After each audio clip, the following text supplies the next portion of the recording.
Ar žinojai, kad tavo įsitikinimai apie pinigus lemia tavo verslo rezultatus? Pagal savo įsitikinimus ir požiūrį priimate visus sprendimus, net ir finansinius. Jei jūsų santykis su pinigais neigiamas, jūsų vertė kyla baimė ir nerimas dėl pinigų, kartu su abejonėmis dėl savęs. Visa tai gali trukdyti priimti teisingus sprendimus ir apsunkinti jūsų darbą.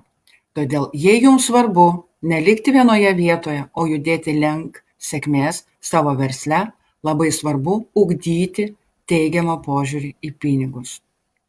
Neigiamas mąstymas apie finansus gali neleisti pasiekti savo tikslų. Pakalbėkim dabar apie ženklus, kad turite pinigų baimę. Tai yra pastovus atidėliojimas, tai yra baimė ir nepasitikėjimas savimi, tai yra jausmas, kad kažką visada darote ne taip, kad kažko visada jums trūksta, kad esate būtent ne ten, kur turėtumėte būti. Ir tai užkerta kelią veikti arba trukdo priimti drąsius sprendimus.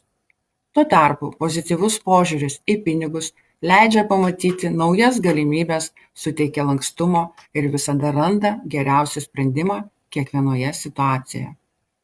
Pozityvus mąstymas leidžia atpažinti, kada laikas kreiptis pagalbos ir jos paprašyti.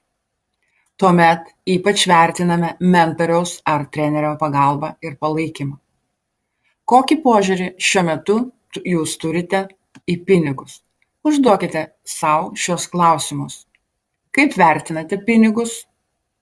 Ką girdėjote ar sužinojote apie pinigus? Ar jums sekėsi taupyti pinigus? Ar turite skolų? Jei taip, kiek pastangų įdedate joms sumokėti? Kokie jūsų ateities tikslai? Na, o dabar atidžiai pagalvokite, kaip vertinate pinigus. Ar greitai leidžiate pinigus? Ar jie jums vertingesni už laiką? Kokių įsitikinimų čia iš tikrųjų laikotės? Ir kokie jūsų kasdieniniai įpročiai, kuriuos jūs turite? Labai dėkoju, jeigu pasidalinsite komentaruose po šio mano video. Jeigu manote, kad kažkam būtų irgi verta paklausyti šio mano video, pasidalinkite su draugu. Komentare parašykite "pasidalinau". Gražios dienos!